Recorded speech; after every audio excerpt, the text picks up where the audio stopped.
Today, I'm in Baltimore at my favorite bakery, Café Dear Leon. They were recently nominated a James Beard Award for Outstanding Bakery, so as an aspiring pastry journalist, I embarked on a 6-month odyssey to try one of everything on their entire menu. I'm talking croissants, danishes, buns, cookies, sandwiches, you name it, I ate it. Okay, enough chit-chat. Let's get started. Before we get in too deep, there ended up being 40 pastries, which is no joke, so we're going to have to do this methodically. I've separated everything into 3 sections: classics that are always available, seasonal pastries that rotate monthly, and their lunch offerings. First up the bat are their classics. Now, I'm a scientist by training, so let's have some control pastries to calibrate our palate and expectations. To me, the core pastries of any bakery are their muffins, croissants, and scones. Here, the blueberry muffins are topped with granola, pecan crumble, and a good old hunk of cream cheese. Before digging in, I love sneaking a bite by peeling off chunks of the muffin top. Though a humble muffin, my favorite part was the wide range of textures present. Crispy granola, juicy blueberries, fluffy muffin, and cream cheese. All the components kept each bite exciting. Over to the side is their butter croissant. Clearly articulated layers and beautifully shaped, as if you could sit inside its loving arms. The thin layer of glaze made it shimmer in the morning sunlight and offered a subtle sweetness that complemented the rich butter taste. The honeycomb structure inside after each bite was textbook, and the whole thing was airy and light. And finally, amongst the control pastries is the oat scone, which came with a side of house-made blueberry jam and French cultured butter. There's the classic debate of butter than jam or jam than butter, and I'm sorry to take a stance in these polarizing times, but I'm a strong proponent of the former. The scone itself was moist, buttery, and went perfectly with the tart jam to cut through all that richness. Gotta plan ahead how much scone you have relative to the butter and jam so you don't end up with any excess. Fortunately, I've played plenty of Minecraft to know what good resource management looks like, and I think I rationed everything out quite well. The mark of a good pastry is a messy crime scene, and so far, we're looking pretty good. Now that we've gotten the controls out of the way, it's time for the rest. The heart and soul of any bakery is their croissants, so here's the holy trinity: almond, chocolate, and ham and cheese. First up is the most dangerous one of the bunch, the almond croissant.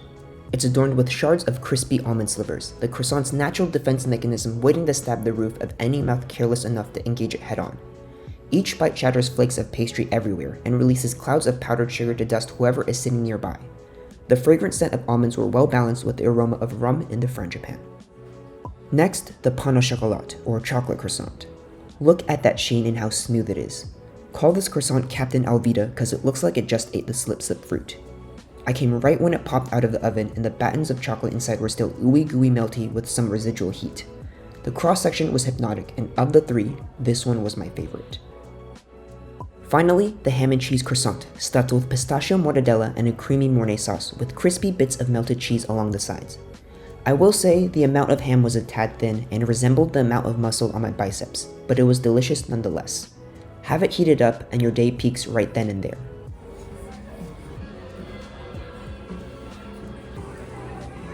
So far, I've been enjoying everything in store, which has a fair amount of seating, especially for a bakery that turns out this many pastries. But sometimes I'm running late and still want to grab something to go, which was the case today. Next is the Morning Queen, a cross between a morning bun and Queen Amman. It's a great way to start your day with as much sugar and butter densely packed into a finite space. Layers of densely laminated dough sprinkled with cinnamon sugar, shot straight into your veins to jolt you awake. It's a pastry version of a shot of espresso, but for sugar instead of caffeine. If you want something savory instead, they've got breakfast sandwiches as well. I also like to grab these to go to eat in the office while I pretend to work.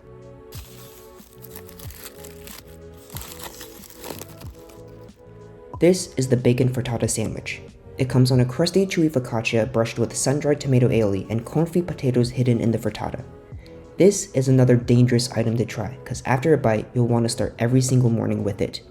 It feels like a celebration whenever I have this sandwich, especially when it's warm.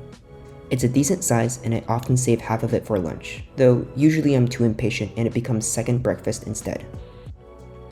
Another sandwich they have is the breakfast sando. Sandwiched in between 2 slices of chocopan is a spinach omelet, cheddar, and chipotle pepper jelly. The colorful cross-section is just stunning, with clear observable layers that allow you to appreciate the stratigraphy of the sandwich. The pepper jelly adds a nice sweetness and oomph. and with the spinach in the omelet, it feels healthy enough to rid yourself of any guilt after eating it. All BECs should be put on notice, because this breakfast sandwich is coming for their jobs. Finally, to wrap up the classics, is sort of a hidden pseudo-secret item, their overnight oats. The fruits change depending on the season, but when I got it, it came with comically large blueberries from a local Giants farm and were very plump and high in turgor pressure. They add the golden brown granola on top to order so it retains its crispy, crunchy texture against the soft and creamy oats. Though in weight it's surprisingly dense and hefty, in taste it's pretty light and not too sweet. This is another good grab-and-go option for breakfast on the road, bringing into the office, or on a park bench to eat while enjoying the weather.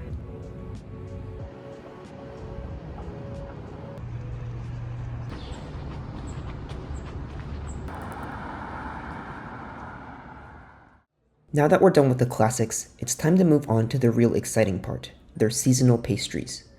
This is where their creativity and innovation really shine. Just a heads up, these rotate monthly, so some of them might not be available anymore, but you can always check their bake schedule on their website to see what they're cooking up. Starting off is two of what I consider to be their current flagship signature pastries. First is the crab dip bagel. This is Baltimore in pastry form. A toasty fluffy bagel soaked in creamy crab dip and dusted with Old Bay seasoning. It's what I would call an anytime pastry. You could have it for a luxurious breakfast, a rich and filling lunch, an afternoon pick-me-up, or even with a cold beer after work to decompress. It's the kind of food that feels sinful, like you gotta check over your shoulder to make sure no one is watching before each bite. Besides it is the creme brulee tart, a French-inspired version of the classic egg tart. The crispness of the crust is only matched by the caramelized sugar on top, and both are perfect foils for the soft and jiggly custard underneath. This is one of those pastries that is time sensitive and comes with a countdown clock. You can't leave it for later lest the croissant shell and torched sugar become soggy.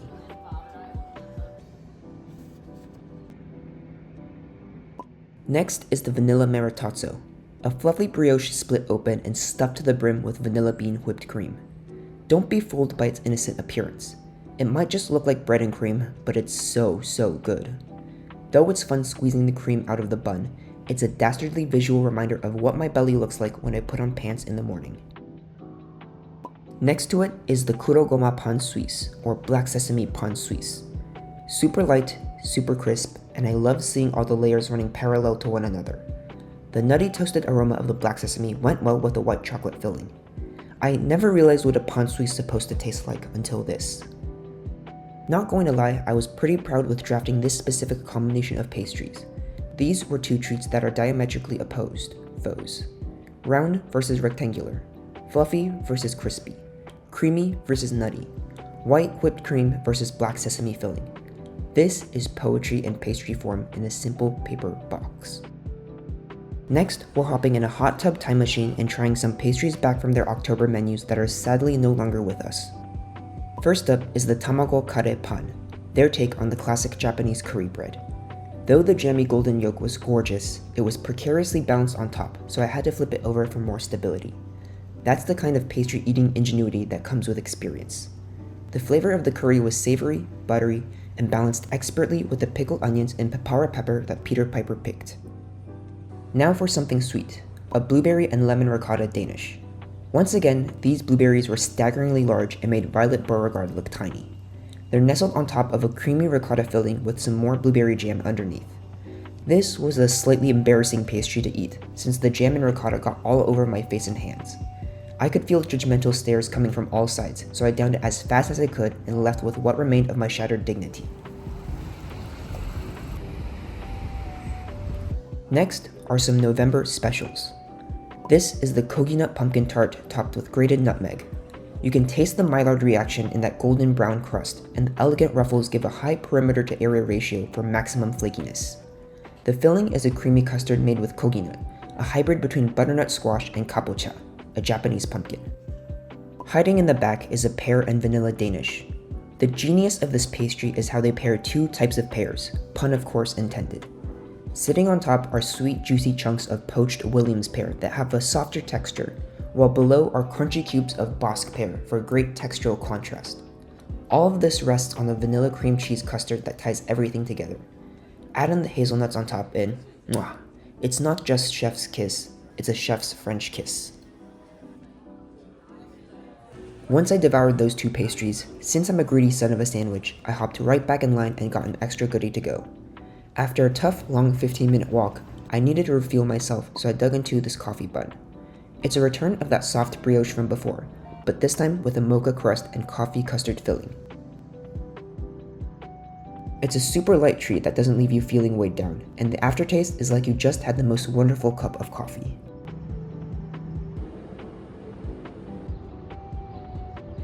These guys also make sure to celebrate major holidays. Not the small ones like Thanksgiving or Christmas. I'm talking about heavy hitters like National Croissant Day. Here are a couple specials they had to celebrate. First is the pistachio and raspberry croissant. This is a pistachio lover's heaven. The hairdo on top is a pistachio ganache montée, and the guts and innards are pistachio praline with pistachio custard. To cut through all that richness is a raspberry compote hiding inside, and made the whole thing taste like a bougie PB&J. It was a sunny day, and the shadow of the pastry looked like the city skyline. The other special was a passion fruit and coconut croissant. I'm not afraid to admit that I'm a bit coconut averse, so I was irked by the coconut shavings on top, but that quickly dissipated once I cut the sucker open. The passion fruit diplomat cream was so light and airy, I'm surprised it didn't just float away. Underneath it sat coconut custard and pandan caramel that carried the croissant and myself off to a tropical wonderland. These were 2 beautiful croissants that truly did the holiday justice.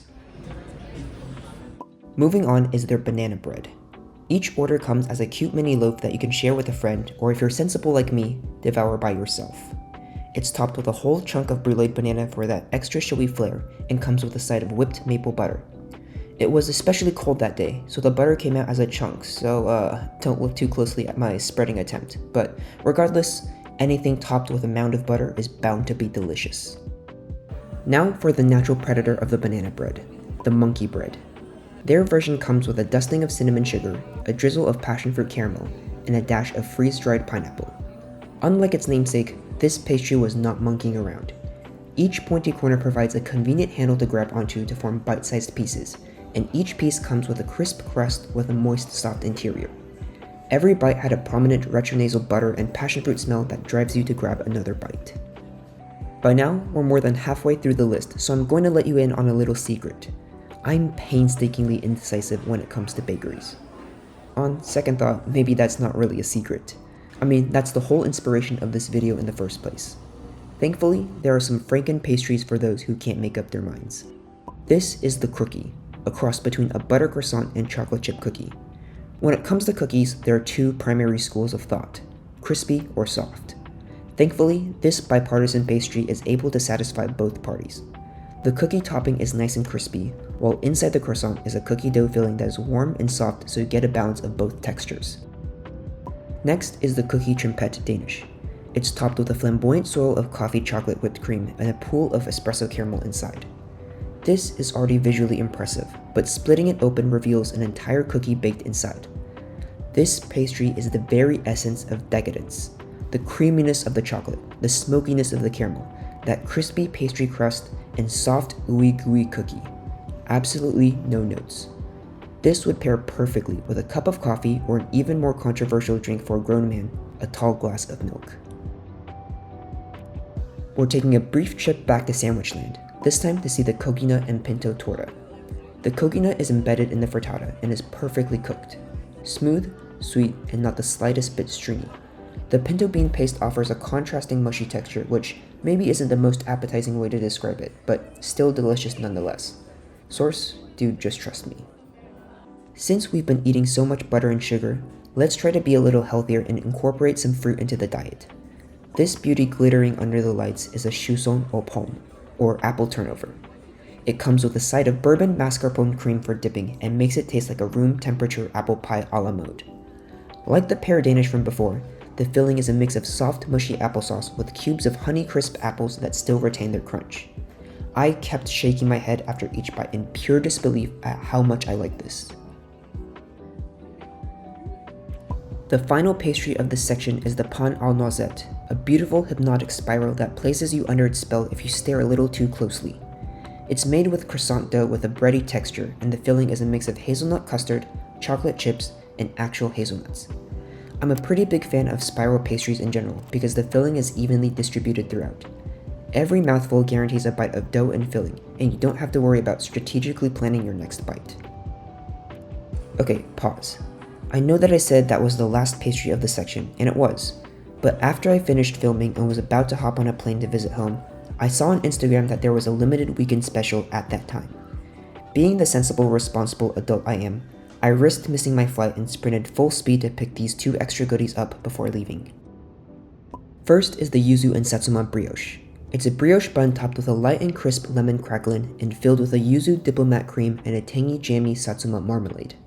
When you get a bite of all the components, it's a symphony in your mouth of flavors and textures, like you're reenacting the scene in Ratatouille with Remy eating the strawberry and the cheese. It's so good it makes you want to get up and boogie. And the actual final pastry of this section is the eggnog Danish, with a classy chocolate twig perched on top. After cutting open the Danish and pulling it apart, I saw the cream sink and ooze out and my knees felt weak from anticipation. I really try not to swear in general, but holy this thing is insane. Even the bourbon caramel inside was pretty strong and could probably get you tipsy. These 2 pastries were absolutely worth the risk of missing my flight. Okay, time to put these guys back in the box to spoon while I go and catch my flight.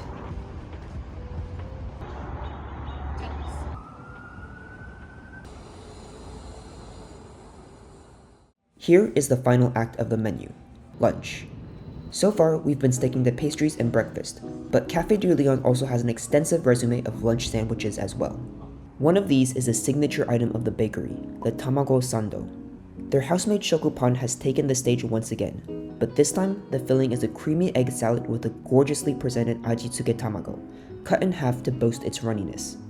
It's a light and quick bite, and Gaston would have no problem downing 5 dozen of these. For those who want something a bit more luxe and premium, there's a version with crab as well, the crab tamago sando. They've subbed out the soft-boiled egg for chunks of crab, allowing you to flex on the normies around you. Topping off the sandwich is a dusting of Old Bay seasoning, Maryland's way of marking its territory. Of course, every lunch must include dessert, and fortunately, they have plenty of cookies to get the job done. One of the most unique cookies they have is the s'mores cookie, a double chocolate with torched marshmallow and a Biscoff cookie garnish for some cookieception. Gotta be careful eating this cause that marshmallow is sticky and gets all over your fingertips. The best way to counter that is to just inhale the whole thing in one bite, like a logical person. Sometimes, if I'm feeling extra splurgy, I'll make the walk over from work to pick up a sandwich for lunch. Today, I got a stracciatella and romesco on focaccia. Along with the stracciatella came pickled cauliflowers, arugula, and even some candied almonds. I think what makes Café Dear Leon special is that they always add an extra element to every item to zhuzh it up. In this case, it's the candied almonds that add some sweetness to counter the bitter peppery arugula. It doesn't feel quite right eating this for lunch because it feels like it should be saved for a special occasion rather than a mundane midday meal. This time for dessert, I went with a classic financière. The golden exterior was crisp, while the interior was slightly chewy with a fragrant aroma of vanilla and almonds. To me, this is one of those pastries that only regulars would get. Since there are so many other flashy, showy pastries to try first, you wouldn't really go for this unless you've exhausted the menu. Only then would you discover this open secret sitting right there in the pastry case. One thing I really love about all these sandwiches is that they're neatly packaged in boxes that are perfect for picnicking. So let's grab a couple and some sweet treats and have ourselves a mini feast. Being the genius I am, I forgot a blanket, so we're just raw dogging it on the grass today. Hopefully no geese or dogs have been by to leave little presents.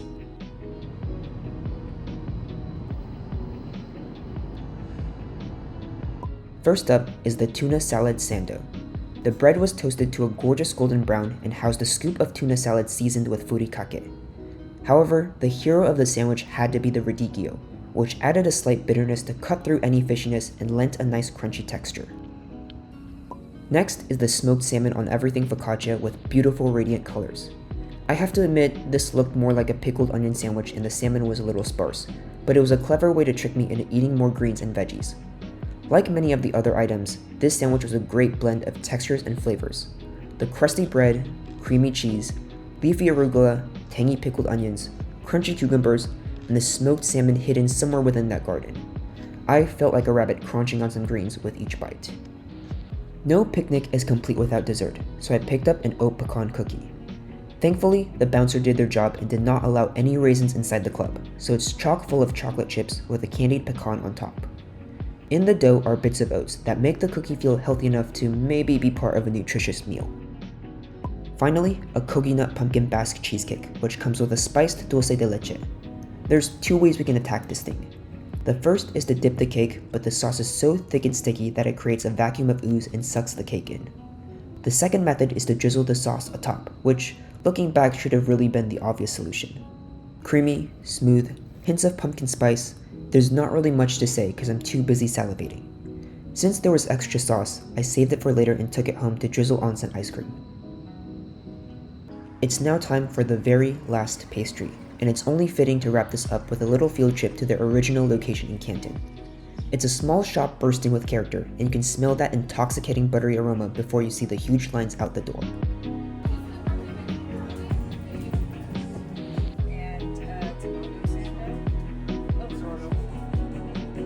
To cap this entire thing off, our final pastry is a single chocolate chip cookie. There's not much to say, it's a great cookie. Filled with an army of chocolate chips and a touch of Malden sea salt, this is what Santa hopes to get at every house he visits. And just like that, we've gone through the entire menu. After sampling everything, I can empirically confirm that you can close your eyes and point at any of the pastries and it will be delicious. Asking me what my favorite pastry here is like asking a parent who their favorite child is. I love them all, but let's be honest, there's definitely a favorite, so here's my top pick for each section.